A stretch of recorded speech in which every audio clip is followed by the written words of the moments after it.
नमस्कार दर्शक। विश्व में जितने भी धर्म पंथ प्रचलित हैं उनमें सनातन धर्म सबसे पुरातन है। इस धर्म की रीढ़ बैकबोन पवित्र चारों वेद जैसे ऋग्वेद, यजुर्वेद, सामवेद, अथर्ववेद तथा पवित्र श्रीमद् भगवद गीता है। प्रारंभ में केवल 4 वेदों के आधार से विश्व का मानव धर्म कर्म किया करता था। ये चारों वेद और गीता प्रभुदत्त यानी गॉड गिवन है। ध्यान देने योग्य बात यह है कि जो ज्ञान स्वयं परमात्मा ने बताया है वह ज्ञान पूर्ण सत्य होता है। इसलिए ये दोनों शास्त्र वेद तथा श्रीमद् भगवद गीता निसंदेह विश्वसनीय है। प्रत्येक मानव को इनके अंदर बताई साधना करनी चाहिए। वह साधना शास्त्र विधि अनुसार कही जाती है। इन शास्त्रों में जो साधना नहीं करने को कहा है उसे जो करता है वह शास्त्र विधि त्याग कर मनमाना आचरण कर रहा है, अर्थात गैर संवैधानिक प्रमाण रहित अंधभक्ति कर रहा है। अब आप स्वयं ही देखिए, अनिरुद्धाचार्य जी से एक जिज्ञासु ने बेहद महत्वपूर्ण और गूढ़ प्रश्न की, मोक्ष आत्मा का होता है या मन का होता है? आचार्य जी ने इसके जवाब में क्या कहा, देखिए वीडियो। जी, मोक्ष किसका होता है? मोक्ष जो होता है, मोक्ष का अधिकारी है मन। मोक्ष का अधिकारी है मन। मोक्ष का अधिकारी है मन। माया मरी न मन मरा, मर मर गया शरीर। आशा तृष्णा ना मरी, कह गए दास कबीर। तो जो हमारा मन है वही मोक्ष का अधिकारी है, क्योंकि आत्मा तो मोक्ष से और जन्म मृत्यु सबसे परे है। तो जो मन है, कहते हैं ना सब मर गया, शरीर बूढ़ा हो गया, मन बुढ़ा नहीं हुआ। ठीक। तो मन को ही सारा सुख दुख मिलना है। सुना आपने, आत्मा ना तो जन्मती है ना ही मरती है, शरीर तो नासवान है, इसलिए मोक्ष तो मन का होता है। बात यह है कि अनिरुद्धाचार्य ये ज्ञान लेकर कहां से आए? क्या इस बात का प्रमाण किसी सदग्रंथ में है? आइए देखते हैं विस्तार से। दर्शकों, जब समाज गलत भक्ति मार्ग को अपना लेता है तो एक तत्वदर्शी संत का दायित्व बनता है कि वो भक्त समाज को सत्य से रूबरू कराए, और यहीं से प्रारंभ होता है। संत रामपाल जी महाराज का मिशन कि आपको कम से कम इतना तो पता होना चाहिए, क्या सच है और क्या झूठ, कौन भगवान के विधान के अनुसार ज्ञान दे रहा है, कौन गपोड़ सुना रहा है। दर्शकों, अनिरुद्धाचार्य के इस विधान का खंडन करते हुए संत रामपाल महाराज जी का कहना है कि आत्मा अविनाशी तो है, परंतु जन्म व मृत्यु के चक्र में पड़कर कष्ट पर कष्ट उठा रही है। इसका जन्म व मरण का चक्र समाप्त करवाकर सनातन परम धाम यानी सत्यलोक में पहुंचाना, वहां सदा के लिए सुखी कराना है, जहां जाने के पश्चात प्राणी फिर लौटकर संसार में कभी नहीं आता। परमात्मा के उस परम धाम सत्यलोक यानी शाश्वत स्थान को प्राप्त कराना आत्मा का मोक्ष है। गीता अध्याय 15 श्लोक 4 में बताया है कि तत्वदर्शी संत से तत्व ज्ञान रूपी शस्त्र प्राप्त करके उसके पश्चात अज्ञान को काटकर परमात्मा के उस परम पद को प्राप्त करना चाहिए, जहां जाने के पश्चात साधक लौटकर कभी संसार में जन्म मृत्यु के चक्र में नहीं आता। गीता अध्याय 18 श्लोक 62 में गीता ज्ञानदाता ने कहा है कि हे भारत, तू सर्वभाव से उस परमेश्वर की शरण में जा, उसकी कृपा से ही तू परम शांति को तथा सनातन परम धाम को प्राप्त होगा। दर्शकों, संत रामपाल जी महाराज ने स्पष्ट किया, जीव को जन्म मृत्यु के कष्ट से छुटकारा दिलाना आत्मा का मोक्ष कहा जाता है। अर्थात मोक्ष की परिभाषा है कि जीव का जन्म और मृत्यु का यह चक्र खत्म हो, इसको मोक्ष कहते हैं। उदाहरण के लिए जैसे पार्वती माता जन्म और मृत्यु के चक्र में थी। दर्शकों, हम सभी जानते हैं कि मृत्यु के पश्चात माता सती का अगला जन्म हिमालय राजा के यहाँ पार्वती जी रूप में हुआ और उनका विवाह शिव जी से हुआ। और जितनी बार भी पार्वती जी की मृत्यु हुई, भगवान शिव उनके रुंड यानी सिर के ऊपर के हिस्से को निकालकर एक धागे में डालकर रखते थे। एक दिन भगवान शिव सैर सपाटे को बाहर गए हुए थे। पीछे से नारद जी आए और बोले कि हे माता, आप जन्म मरण के दुख को सहन कर रही हो और आपके घर में एक ऐसी अनमोल वस्तु है जिसे प्राप्त करने से आपका यह जन्म मृत्यु मिट सकता है। तो पार्वती जी ने पूछा कि नारद, ऐसी कौन सी वस्तु है? नारद जी ने बताया कि भगवान शिव के पास एक अमर मंत्र है और वह किसी को नहीं बताते और स्वयं मंत्र का जाप करते हैं, जिस कारण से वह अमर हैं, और उस मंत्र के अभाव से आप जन्म मृत्यु को प्राप्त होते रहते हो। आपका 108वां जन्म है और भगवान शिव निरंतर चल रहे हैं और यह जितने भी रुंड टंगे हुए हैं यह आपके हैं। आप 107 बार मर चुकी हो। 107 बार ही आपने भगवान शिव को ही पति चुना है। 108वां जन्म आपका चल रहा है। तो पार्वती जी को यह बात गले नहीं उतरी कि भगवान शिव के पास ऐसा मंत्र हो और मुझे न दें। यह हो नहीं सकता नारद, क्योंकि वो मुझे बहुत प्यार करते हैं, वह मुझे सब कुछ दे सकते हैं। तो नारद जी कहने लगे कि माता, अभी तक आपने शिव जी से पति रूप में व्यवहार किया है, आपने उनको भगवान नहीं समझा, और जब तक आप उनसे भगवान के तुल्य व्यवहार नहीं करोगे तब तक भगवान शिव वह अमर मंत्र नहीं देंगे। इतना कहकर नारद जी चले गए, जिसके बाद पार्वती जी की नींद हराम हो गई और सोचा कि मुझसे कोई अवश्य ऐसी गलती बनी है जो ऐसी अनमोल वस्तु को मुझसे भगवान शिव जी ने छुपा रखा है। जिसके बाद पार्वती जी में एकदम नम्रता आई। पहले तो पार्वती जी जैसे पति पत्नी बोलते हैं ऐसे बोला करती थी, लेकिन उस दिन शिव जी के आते ही चरणों में दंडवत प्रणाम किया और पैर पकड़कर रोने लगी। भगवान शिव ने पूछा कि पार्वती, आपको किसने क्या कह दिया, क्यों रो रही हो, बताओ मुझे।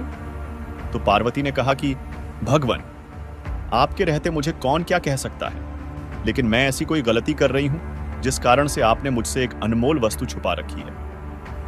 मैं तो आपके सामने बालिका हूं और मुझे क्षमा करो।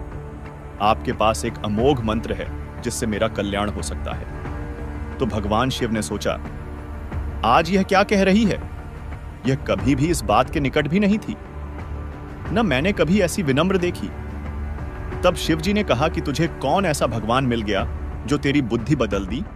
यह तेरे स्तर का ज्ञान नहीं पार्वती, तेरी बुद्धि को मैं खूब जानता हूं। तब पार्वती जी ने कहा कि नारद जी आए थे, उन्होंने मुझे बताया है कि इस माला में जितने भी यह रुंड सिर टंगे हुए हैं यह मेरे हैं। मैं 107 बार मर चुकी हूं और आपको ही मैंने प्रत्येक बार पति बनाया। हे भगवान, आप मुझे कितना प्यार करते हो, और जब मैं मरती थी तो क्या आपको दुख नहीं होता था, और फिर भी आपने मुझे वह वस्तु नहीं दी जिससे मैं आपके जीवन तक तो जीवित रह सकती थी। पार्वती की यह बात सुन भगवान शिव ने कहा कि सचमुच ये सब सिर तेरे ही हैं, और रही बात कि मैं तेरी मृत्यु के उपरांत में कितना दुखी हुआ करता था, तो वह मेरा मन जानता है। जैसे एक बार राजा दक्ष के यहाँ तू हवन कुंड में जलकर मृत्यु को प्राप्त हुई थी, जिसके बाद तेरे उस अस्थि पिंजर को लिए मैं 10,000 वर्ष तक सीने से लगाए फिरा। मैं इतना पागल की तरह तेरे ऊपर आसक्त था, तेरे वियोग में मैं इतना दुखी होता था।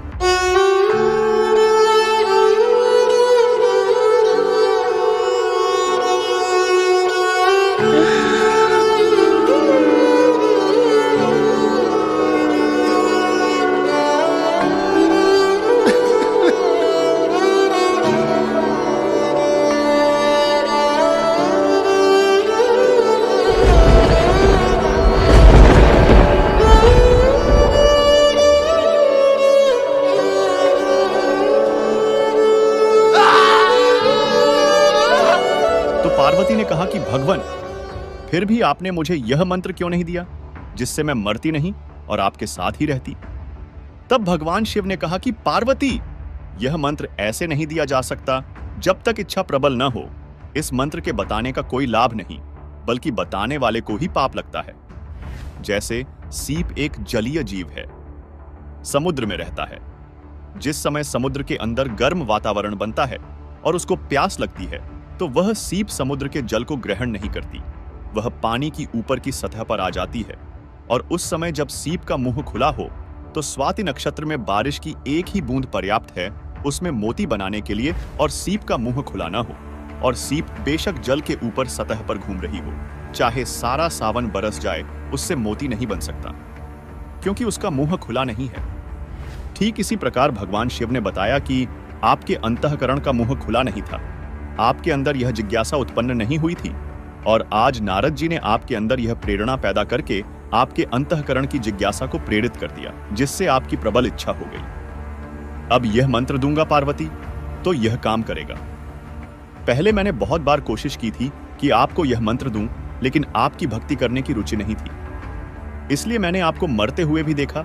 मैं रोता भी था, टक्कर मारता था, लेकिन यह अनमोल वस्तु दे नहीं सकता था। जिसके बाद शिव जी पार्वती को अमर मंत्र को देने के लिए एक एकांत स्थान पर ले जाते हैं और एक सूखे वृक्ष के पास बैठ जाते हैं। तथा वहां शिवजी ने हाथों से 3 बार ताली बजाई। उसकी भयंकर आवाज हुई, जिसके भय से सब पशु व पक्षी दूर चले गए। उस सूखे वृक्ष के तने की खोगर यानी सुराख में एक मादा तोते ने अंडे पैदा कर रखे थे। जो अंडे स्वस्थ थे उनमें तोते पक्षी बनकर उड़ गए। एक अंडा गंदा खराब हो गया था। गंदे अंडे वाला जीव उसी में था। जब शिवजी को विश्वास हो गया कि आसपास कोई प्राणी हमारी बातें सुनने वाला नहीं है, तब शिवजी पार्वती जी को पूर्ण परमात्मा की महिमा सुनानी प्रारंभ की तथा शरीर में बने कमल चक्रों के विषय में बताने लगे। प्रत्येक कमल को खोलने का मंत्र जाप भी बताने लगे, जो अमर मंत्र भगवान शिव को पूर्ण परमात्मा कबीर जी से प्राप्त हुआ था। इस विषय में कबीर परमात्मा ने कहा है, गरीब हम बैरागी ब्रह्मपद सन्यासी महादेव, सो हम मंत्र शिव को दिया, सो करे हमारी सेव। दर्शकों, शिव जी द्वारा बताए गए मंत्र सुनकर पार्वती जी प्रत्येक बात को स्वीकार करने का संकेत हाँ हाँ करके करती थी। कुछ समय पश्चात पार्वती जी समाधिस्थ हो गई। पहले तो पार्वती हाँ हाँ कर रही थी, बाद में वह गंदा खराब अंडा स्वस्थ होकर उसमें तोते का बच्चा बन गया और हाँ हाँ करने लगा, क्योंकि परमात्मा की कथा अधिकारी से सुनने से अधिक प्रभाव करती है। आवाज में अंतर जानकर शिव जी ने पार्वती की ओर देखा तो वह तो समाधि में थी। तो शिव जी ने सोचा, फिर हाँ हाँ कौन कर रहा है? किसी ने मेरा अमर मंत्र सुन लिया।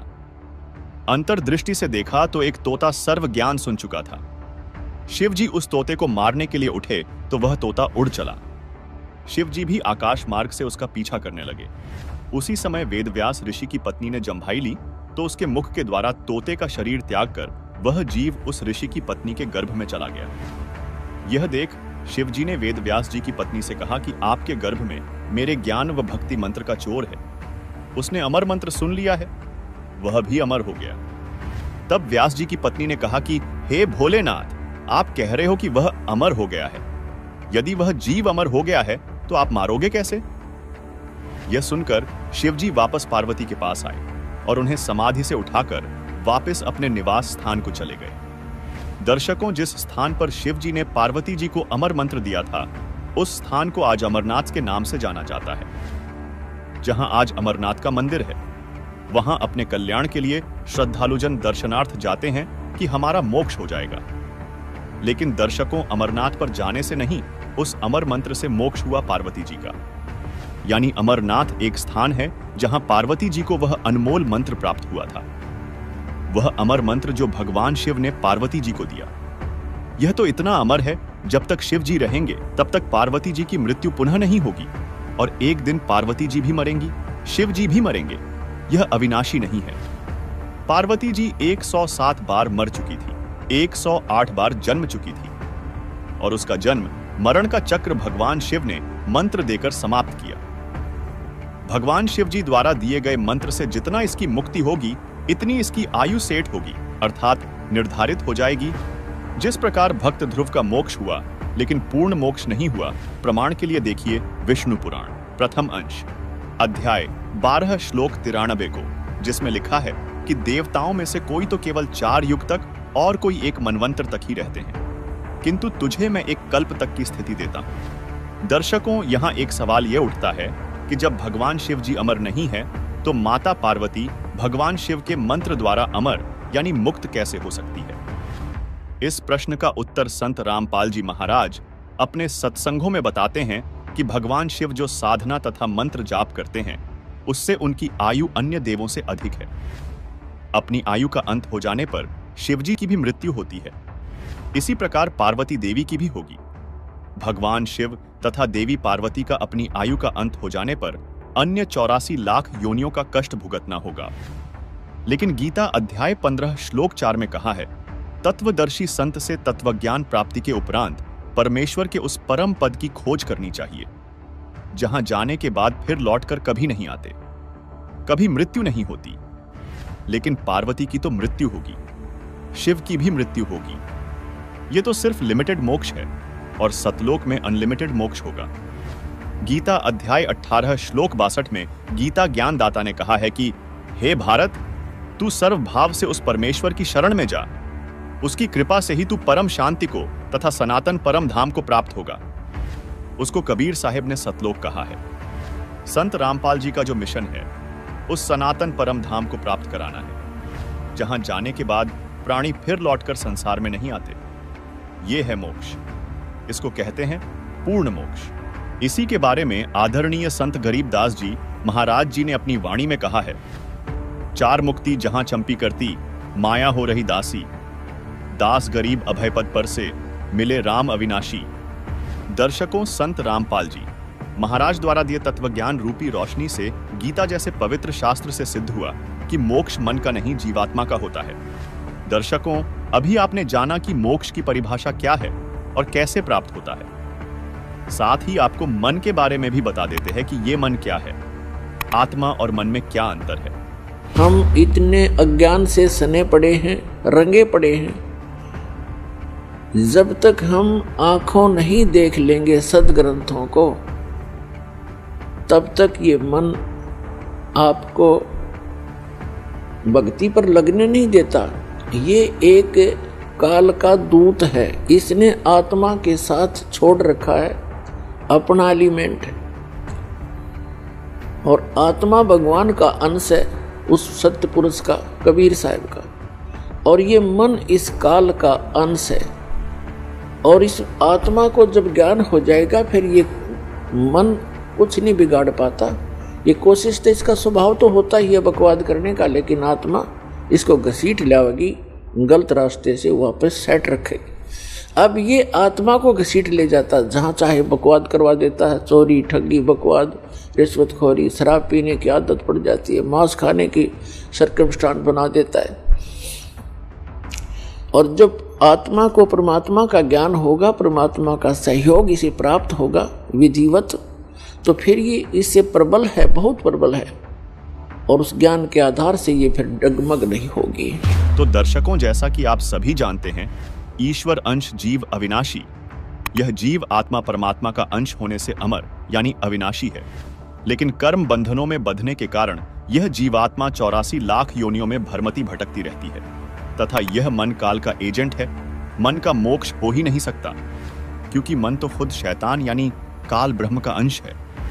दर्शकों, जिस अमर मंत्र को शिव जी ने पार्वती जी को दिया था, आज वही अमर मंत्र एकमात्र अधिकारी तत्वदर्शी संत रामपाल जी महाराज द्वारा प्रथम दीक्षा में दिए जाते हैं, तथा संत रामपाल जी महाराज दूसरे चरण में 2 अक्षर का सतनाम और तीसरी बार में सार नाम देते हैं, जिसका संकेत पवित्र गीता अध्याय 17 श्लोक 23 में है, जिससे साधक का पूर्ण मोक्ष हो जाता है। अतः आप सभी से प्रार्थना है, मोक्ष प्राप्ति के अमर मंत्रों की संपूर्ण जानकारी के लिए अवश्य देखिए संत रामपाल जी महाराज के अद्वितीय सत्संगों को प्रतिदिन संत रामपाल जी महाराज YouTube चैनल पर। दर्शकों, अनिरुद्धाचार्य जी को यही ज्ञान नहीं है कि मोक्ष कराना किसका है। यही हाल वर्तमान में सभी पवित्र हिंदू धर्म के वर्तमान धर्म प्रचारक, गीता मनीषी, आचार्य तथा शंकराचार्य व सब महामंडलेश्वरों का है। इसलिए अब वक्त आंखें खोलने का है, सत्य को पहचानने का है। दर्शकों, हमने आज जाना कि मोक्ष आत्मा का होता है, ना कि शरीर का या मन का। हमें शास्त्रों का सही ज्ञान प्राप्त करके ही इस जन्म मृत्यु के चक्र से मुक्ति मिल सकती है। इस महत्वपूर्ण चर्चा के लिए हमारे साथ जुड़ने के लिए आप सभी का धन्यवाद।